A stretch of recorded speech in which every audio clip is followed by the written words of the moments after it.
نحمده ونصلي ونسلم على رسوله الكريم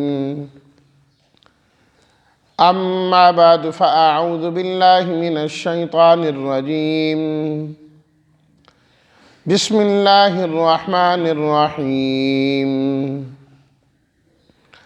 أياما معدودات فمن كان منكم مريضا أو على سفر فعدة من أيام أخر وعلى الذين يطيقونه فدية طعام مسكين فمن تطوع خيرا فهو خير له وأن تصوموا خير لكم إن كنتم تعلمون صدق الله مولانا العظيم اللهم صل على سيدنا ومولانا محمد وعلى آل سيدنا ومولانا محمد وبارك وسلم ایامن ایام یوم کی جمع ہے، یوم کہتے ہیں دن کو، معدودات گنے چنے شمار کیے ہوئے، منکم تم میں سے، من کا معنی ہوتا ہے سے کم تم میں سے، عدتن تعداد کو پورا کرنا ہے، اخر دیگر ایام سے، اخر دوسرے، یطیقونہ طاقت سے نکلا ہے، طاقت رکھتا ہے جو، تطوع خوشی دل سے کوئی کام کرنا، تطوع، تصومو وہ صوم سے روزہ رکھنا تمہارا، ترجمہ اس طرح ہوگا، ایام معدودات گنتی کے وہ چند ایام ہیں، فمن کانا پر جو شخص تم میں سے بیمار ہو یا سفر پر ہو تو تعداد پوری کرنی ہے دوسرے ایام سے، اور ان لوگوں پر جو اس کی طاقت رکھتے ہیں فدیہ دینا ہے، وہ غلہ دینا ہے مسکین کو۔ پس جو شخص بھلائی کا کام خوشی دل سے کرے تو وہ اس کے لیے بہتر ہے، اور تمہارا روزہ رکھنا تمہارے لیے بہتر ہے اگر تم جانتے ہو۔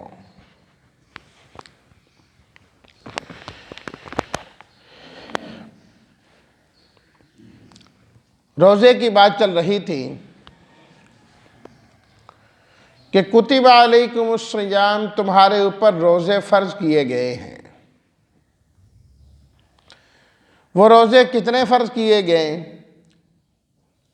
اس کے متعلق فرمایا جا رہا ہے کہ ایام معدودات، وہ کوئی لمبے چوڑے روزے نہیں ہیں کہ تمہیں 6 مہینے کے یا سال کے روزے رکھنے پڑیں، وہ چند ہی دن ہیں جو گنتی کے ہیں، جنہیں آرام سے شمار کیا جا سکتا ہے۔ 29-30 دنوں کا شمار کوئی مشکل نہیں ہے، اور یہ اللہ تعالیٰ نے فرمایا نا کہ وہ گنتی کے دن ہیں، حقیقت بھی یہی ہے کہ وہ گنتے گنتے ہی ختم ہو جاتے ہیں۔ آج پہلا ہو گیا، آج اتنا ہو گیا، آج اتنے رہ گئے، پھر یہ شروع ہو جاتا ہے آخر میں 5 رہ گئے، 3 رہ گئے، 4 ختم ہو گئے تھی، وہ گنتے گنتے ہی ختم ہو جاتے ہیں۔ اللہ اکبر۔ وہ اگلی آیت میں آ رہا ہے کہ وہ رمضان کا مہینہ ہے، شہر رمضان، اس کی تفصیل آئی۔ پہلے مطلقاً فرمایا کہ روزے، پھر فرمایا گنتی کے، پھر فرمایا رمضان کا مہینہ، ترتیب کے ساتھ۔ اللہ اکبر۔ تو اتنے معمولی دنوں کے روزے رکھنا کون سا کوئی مشکل کام ہے؟ کون سا کوئی مشکل کام ہے؟ اور اس کے اندر بھی یہ چیزیں کوئی 24 گھنٹے بند نہیں ہوتی، ایک وقت کے لیے، اس کے علاوہ تو اجازت ہے۔ کتنا حصہ تو رات ہی میں کھا پی سکتا ہے آدمی. تو فرمایا کہ تسلی دینے کے لیے کہ وہ چند ہی ایام ہے جن کے تم نے روزے رکھنے. دیکھیں نا، ابھی سے تیاری ہو رہی ہے، تذکرے ہو رہے ہیں، رمضان آ رہا ہے، رمضان آ رہا ہے، رمضان آ رہا ہے. جب آ جاتا ہے تو پتہ ہی نہیں لگتا. پورا سال لوگ تیاری کرتے ہیں عید کی، عید پر یہ لیں گے، عید پر وہ لیں گے، یہ کریں گے، وہ کریں گے. عید والے دن پتہ ہی نہیں لگتا، عید کا دن گزر جاتا ہے. رمضان کے بارے میں بھی اسی طریقے. حضرت حسن بصری رحمہ اللہ فرماتے ہیں نا کہ میں نے تو ایسے ایسے لوگ دیکھے ہیں کہ جو 6 مہینے رمضان کا انتظار کرتے تھے، مانگتے تھے اللہ رمضان عطا کر دے. پھر رمضان آ جاتا تو 6 مہینے میں ان کو دیکھتا کہ وہ دعا کرتے کہ اللہ جو کچھ نیکیاں تیری توفیق سے ہو سکی ہیں انہیں قبول فرما لے. فرمایا اس طرح ان کا سال گزرتا تھا. تو یہ استقبال میں اور اس کے بعد الوداع میں سال گزر جاتا ہے. اتنے چند ایام درمیان میں مل جاتے ہیں، انسان درمیان میں مل جاتے ہیں. اور پھر اللہ تعالیٰ نے اس میں بڑی آسانیاں بھی رکھی. آسانیاں بھی رکھی. دیکھو نا، اللہ تعالیٰ انسان کو پیدا کرنے والے ہیں، انسان کی ضروریات کو اور انسان کی کمزوریوں کو جانتے ہیں کہ یہ انسان کہاں تک برداشت کر سکتا ہے، کتنا برداشت کر سکتا ہے. تو اس لیے آسانیوں کو بھی اللہ تعالیٰ نے اس رکوع میں ساتھ ساتھ بیان کیا. فرمایا فمن کان منکم مریضا، وہ آدمی تم میں سے جو بیمار ہو جائے اور وہ بیچارہ روزے نہیں رکھ سکتا بیماری کی اس حالت میں، یا جو ہے اس طرح کا ہوا کہ روزہ رکھنے کو تو رکھ بیٹھے گا لیکن اس کے روزے رکھنے کی وجہ سے اس کی تکلیف میں اضافہ ہو جائے گا، بڑھ جائے گی. ایسے آدمی کو اللہ تعالیٰ کی جانب سے چھوٹ دی گئی ہے. لیکن یہ یاد رکھیے کہ اس آیت کے مطلق کو دیکھ کر بہت سارے لوگوں کو شبہ ہو جاتا ہے، اپنی چھوٹی چھوٹی بیماریاں لے کے بیٹھ جاتے ہیں کہ قرآن میں ہے جو بیمار ہو، میں بیمار ہوں لہٰذا میں روزہ نہیں رکھتا. پہلی بات تو ذہن میں یہ بٹھا لیں کہ روزہ خود انسانی جسمانی صحت کے لیے مفید ہے. خود روزہ، حدیث میں فرمایا صوموا تصحوا، روزے رکھا کرو، روزے رکھا کرو، اس سے تم صحت مند رہو گے. روزہ تو خود ایک شفا کا ذریعہ ہے. جس بیماری کو انسان آڑ بنا رہا ہے ہو سکتا ہے کہ اللہ اس روزے کی برکت سے ہی تمہیں صحیح فرما دے. دوسری بات، وہ بیماری اور مرض رخصت کا ذریعہ ہے جس میں آدمی بالکل ہی روزہ نہ رکھ سکے یا حد سے زیادہ تنگی ہو، یا ایسی چیزیں استعمال کرنی پڑتی ہیں جس سے روزہ ختم ہو جاتا ہے، دوائی لینا پڑتی ہے اسے. مطلقاً تھوڑا سا بخار ہو گیا، یہ بیماری ہے میں نہیں رکھتا، یا کیا ہے جی ہمیں تو تھوڑا سا بلڈ پریشر رہتا ہے اس واسطے جو ہے نا ہم نے روزہ نہیں رکھنا. قرآن میں ہے بیماری تو بلڈ پریشر بھی تو ایک بیماری ہے. اسی طرح بہت سارے لوگ جی ہم شوگر کے مریض ہیں، اچھا جی کیا ہے جی صبح شام گولی کھانا ہوتی ہے، صبح شام گولی کھا لیں پھر کہتے ہیں پھر کچھ نہیں ہوتا، لیکن بیمار تو ہے نا. بھئی یاد رکھیے فقہا نے تو یہاں تک فرمایا کہ روزے کی حالت میں اگر ٹیکا بھی لگوا لیا جائے تو روزے پر کوئی اثر نہیں پڑتا. یہاں تک اجازت لکھی. تو جب اتنی اجازت ہے تو خواہ مخواہ کی کیوں جو ہے نا محرومی اپنی مول لیتے ہو اپنی قسمت میں. اگر واقعتاً ہی عذر ہے تو وہ تو ٹھیک ہے، خود مجھے کئی مرتبہ کئی ڈاکٹروں نے بتلایا کہ رمضان قریب آ جائے تو کتنے لوگ ہمارے پاس آتے ہیں جو کہتے ہیں جی لکھ دیں کہ تیرے لیے روزہ رکھنا ٹھیک نہیں ہے۔ کہتے بھئی میں کیوں کہوں، میں تو کہوں گا کہ روزہ رکھو، کوئی اتنی بڑی آپ کی بیماری نہیں، خواہ مخواہ جو ہے نا عذر تلاش کرتے پھرتے ہوتے ہیں۔ دو کاموں میں خاص طور پر لوگ عذر تلاش کرتے ہیں، ایک یہی روزہ کے بارے میں کسی طرح چھٹکارا مل جائے، کسی طرح چھٹکارا ملے، کیا ہے جی کام کرنا ہوتا ہے، میں نے کام کرنا بھی تو ضروری ہے نا جی، حلال کمانا بھی تو ضروری ہے نا جی۔ بھی حلال کمانا ضروری ہے، لیکن حدیث بھی پڑھی ہے، فریضۃ بعد الفرائض، حدیث میں موجود ہے، باقی فرائض پورے کرنے کے بعد رزق حلال کی تلاش میں جانا لازم ہے۔ جب آپ نے نماز فرض پوری نہیں کی، روزہ فرض پورا نہیں کیا، تو آپ اس فرض کی بات کیسے کر رہے ہیں؟ اور دوسری چیز زکوٰۃ کا مسئلہ ہے کہ اکثریت لوگوں کی ہم نے یہ دیکھا، جو مسائل پوچھنے آتے ہیں، جو نہیں پوچھنے آتے ہیں، ان کا تو اللہ ہی حافظ ہے، دینی نہیں ہے۔ دینے والوں کی پوری کوشش ہوتی ہے کہ مولانا صاحب یہ کہہ دیں کہ اس چیز میں زکوٰۃ نہیں ہے، یہ ایسا ہے، میں نے اس طرح بھی دینے، اب بتائیں زکوٰۃ ہوگی، اچھا ہوگی، اچھا جی اس میں بھی ہو رہی ہے، پھر کوئی اور چیز ڈھونڈ کے لے کے آئیں گے تاکہ کسی طریقے سے زکوٰۃ کم سے کم ہو جائے یا میری جان چھوڑ جائے۔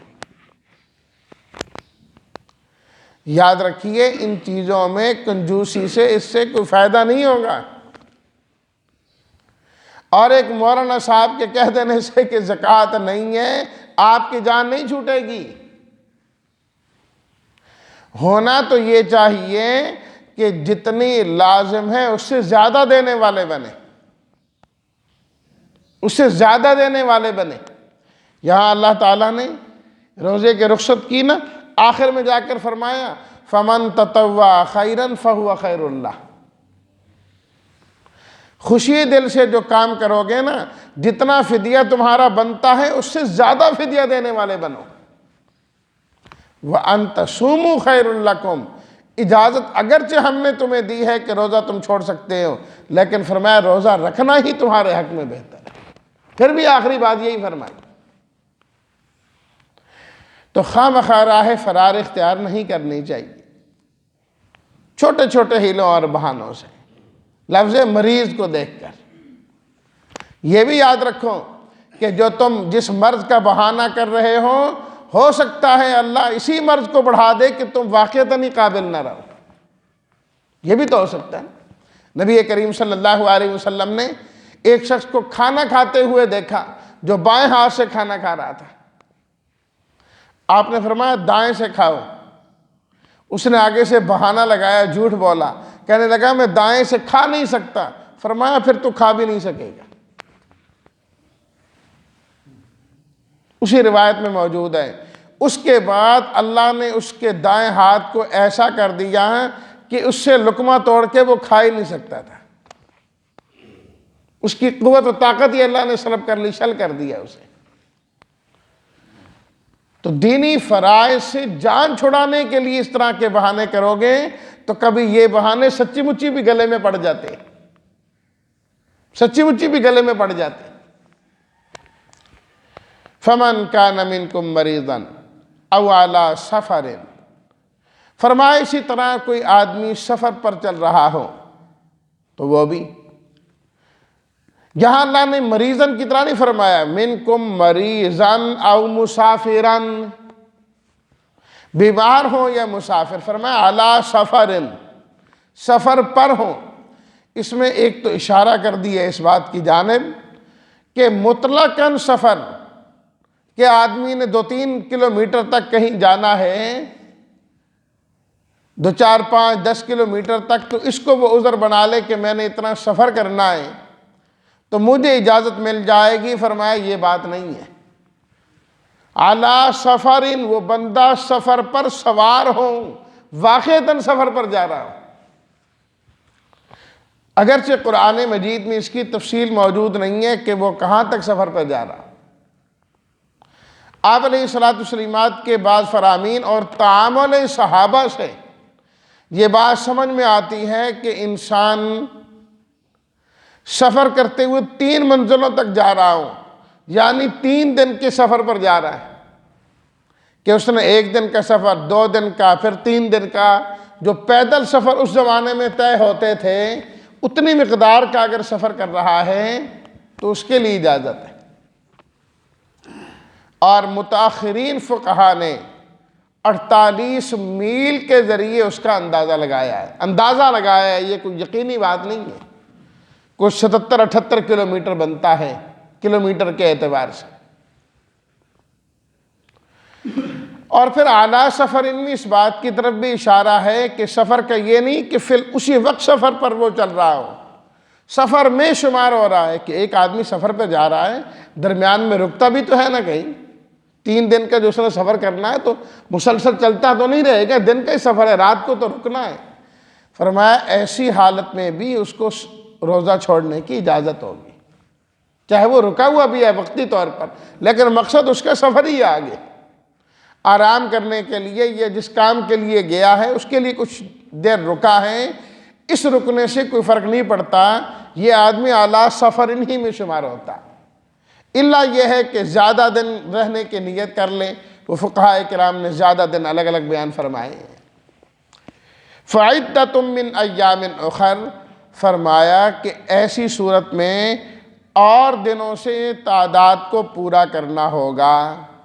ایک آدمی بیمار ہو گیا، روزہ نہیں رکھ پایا، سفر پر تھا، کیونکہ سفر کی مشقتیں ہوتی ہیں، پریشانیاں ہوتی ہیں، وہ راحت نہیں ہوتی جو گھر میں ہے، تو اگر ساتھ روزہ بھی لازم کر دیا جائے تو اس کی مشقت تو کہیں زیادہ بڑھ جائے گی، تو سفر پر ہے تو وقتی طور پر روزے کو چھوڑ دیں۔ فَعِدَّةٌ مِّنْ أَيَّامٍ أُخَرَ، اور دنوں سے روزے کی تعداد کو پورا کرنا ہے، جتنے ایام کے روزے رہ گئے اتنے روزے اسے بعد میں رکھنا ہو، 5 رہ گئے، 10 رہ گئے، وہ سارے بعد میں رکھے گا۔ تو اس سے یہ مسئلہ بھی حل ہو گیا کہ بیمار جو وقتی طور پر روزہ نہیں رکھ پاتا، اس کا یہ مطلب نہیں ہے کہ اس کی جان چھوٹ جائے گی، اس کی جان نہیں چھوٹے گی۔ اللہ تعالیٰ جب صحت عطا فرمائیں اسے دوبارہ یہ روزے رکھنا ہوں گے، حتیٰ کہ بیمار کے لیے جو فدیہ ہے اس نے وہ دیا، پھر اللہ نے صحت عطا کر دی، پھر بھی اسے روزہ رکھنا پڑے گا۔ اصل تو روزہ ہی ہے نا، فدیہ تو اس بندے کے لیے ہے جو زندگی بھر دوبارہ صحیح نہیں ہو سکتا، ایسی بیماری کے اندر مبتلا ہو چکا ہے، اس کے لیے جو ہے وہ فدیہ ہوتا ہے۔ وَعَلَى الَّذِينَ يُطِيقُونَهُ فِدْيَةٌ طَعَامُ مِسْكِينٍ، بظاہر اور سادہ ترجمہ تو اس کا یہی ہو رہا ہے کہ وہ لوگ جو روزے کی طاقت رکھتے ہیں وہ فدیہ دے دیں، اور وہ فدیہ کیا ہے؟ مسکین کو کھانا کھلانا ہے، جو صدقہ فطر کی مقدار ہے۔ مفسرین کرام نے اس آیت پر بہت لمبی چوڑی تفاسیر فرمائی ہیں، میں صرف 1-2 باتیں ذکر کر دیتا ہوں۔ ایک بات تو یہ فرمائی گئی کہ یہ حکم ابتدائے اسلام میں تھا کہ جو آدمی روزہ رکھ سکتا ہے لیکن صاحب استطاعت بھی ہے، اللہ تعالیٰ نے مالی فراوانی بھی اسے عطا فرمائی ہے، تو روزہ تو اس پر لازم ہے۔ اگر وہ روزہ نہ رکھنا چاہے اور اس کی جگہ کسی غریب کی مدد کر دے، فدیہ دے دے، طعام مسکین، غلہ دے دے کسی مسکین کو، نصف سا گندم کا یا 1 سا جو کھجور وغیرہ کا، تو اللہ تعالیٰ نے ابتدائے اسلام میں اس کی اجازت دی تھی کہ اس کی گنجائش ہے، تمہاری مرضی آئے روزہ رکھ لو، تمہاری مرضی آئے غریب کی مدد کر دو۔ بعد میں اگلی آیت جب نازل ہوئی تو اس کے اندر فَمَنْ شَهِدَ مِنْكُمُ الشَّهْرَ فَلْيَصُمْ، اللہ تعالیٰ نے اس چیز کو ختم کر دیا، فرمایا کہ نہیں، اب جو صحت کی حالت میں رمضان کو پائے گا اسے روزہ ہی رکھنا پڑے گا، اب یہ گنجائش ختم ہے، اس زمانے میں نہیں ہے۔ دوسری چیز اس آیت کے بارے میں یہ بھی فرمائی گئی کہ وَعَلَى الَّذِينَ يُطِيقُونَهُ یہاں پر لا محذوف ہے، وَعَلَى الَّذِينَ لَا يُطِيقُونَهُ۔ اور قرآن مجید میں یہ چیز ہوتی ہے اور ہماری اردو میں بھی ہے، کہتے ہیں وہ آیا نہ اس نے کوئی بات کی، تو اس کا کیا مطلب؟ نہ آیا نہ بات کی، پہلے نہ کو چھوڑ دیتے ہیں۔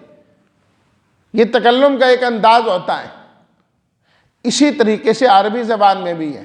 یبین اللہ لکم ان تضلوا، اللہ تمہارے لیے احکامات کو بیان کرتے ہیں، ان تضلوا ای لا تضلوا، کہیں گمراہ نہ ہو جاؤ۔ گمراہی سے بچانے کے لیے اللہ تعالیٰ تمہیں یہ چیزیں بتلاتے ہیں اور احکام سکھاتے ہیں، تو لا ہوتا ہے اس میں۔ اور بھی بہت ساری علمی باتیں ہیں جو ساری سمجھ میں آنے والی اس مجلس کی نہیں ہیں، جو عربی اعتبار سے ہیں کہ یہ باب افعال ہے، خاصیت اس کی سلب ماخذ وغیرہ بہت ساری چیزیں ہیں، اس کی ضرورت ہی نہیں یہاں پر ذکر کرنے کی۔ شاہ ولی اللہ محدث دہلوی رحمۃ اللہ علیہ فرماتے ہیں کہ یہ آیت کا یہ جو جملہ ہے نا، وَعَلَى الَّذِينَ يُطِيقُونَهُ فِدْيَةٌ طَعَامُ مِسْكِين، یہ صدقہ فطر کے بارے میں ہے کہ جو لوگ صاحب استطاعت ہیں ان لوگوں پر لازم ہے کہ وہ فدیہ دیا کریں، یعنی مسکین کو غلہ دیں صدقہ فطر کی صورت میں، کہ رمضان کے روزے جب ختم ہوتے ہیں تو اس کے آخر میں صدقۃ الفطر بھی ہوتا ہے، یہ اس کا بیان ہے۔ تو الغرض اس زمانے میں صاحب استطاعت کو اجازت مل جائے روزہ رکھے یا چھوڑے، یہ مسئلہ ختم ہو گیا ہے، اب اسے روزہ رکھنا ہی ہوگا بہر صورت۔ فَمَن تَطَوَّعَ خَيْرًا فَهُوَ خَيْرٌ لَهُ، فرمایا کہ جو خوشی دل سے کام کرے، جتنا اس پر لازم کیا گیا ہے اس سے زیادہ وہ کرنے والا ہوں، فدیہ جو لازم کیا گیا اس سے زیادہ دینے والا ہوں، فرمایا اللہ تعالیٰ نے خیر اسی کے اندر ہی رکھی ہے۔ یہ نہیں ہے کہ انسان اللہ کے حکموں کو بس پورا پورا کرنے والا ہو، نصف سا گندم کا بس نصف سا ہی دینا ہے، 1 روپیہ بھی اوپر نہیں دینا، فرمایا یہ اچھی بات نہیں ہے۔ تطوع، خوشی دل سے کام ہونا چاہیے، اور جب انسان خوشی سے کوئی کام کرتا ہے تو بڑھ چڑھ کے دیتا ہے، بڑھ چڑھ کے دیتا ہے، بڑھ چڑھ کے دیتا ہے۔ آپ دیکھیں نا شادی کے موقع پر، باقی مواقع پر انسان کس طریقے سے اپنی استطاعت سے بھی زیادہ کر رہا ہوتا ہے، سوائے نکاح خان کے، وہاں پوچھتا ہے دی مول صاحب فیس کنی ہے سرکاری، باقی سب جگہ جو ہے نا دل کھول کھول کے دے رہا ہوتا ہے، کھول کھول کے دے رہا ہوتا ہے۔ وَأَن تَصُومُوا خَيْرٌ لَكُمْ، فرمایا اجازتیں تو تمہیں مل گئی ہیں لیکن خیر اسی کے اندر ہی ہے کہ تم روزہ رکھو، ان کنتم تعلمون، اگر تم اس کی حقیقت کو جان لو، اس کے فائدے کو جان لو کہ روزہ رکھنے میں کتنے فوائد ہیں، فرمایا تم روزہ رکھنے والے ہی بنو۔ اللہ تعالی ہمیں روزہ رکھنے والا ہی بنائے، ہر قسم کے بیماریوں سے اور عذروں سے اللہ تعالی ہمیں محفوظ کریں، اور جو آنے والا رمضان ہے وہاں تک زندگی بھی عطا کریں اور بھرپور فائدہ حاصل کرنے والا بھی بنائے۔ مزید احکام ابھی رمضان کے آ رہے ہیں۔ وآخر دعوانا ان الحمدللہ رب العالمین۔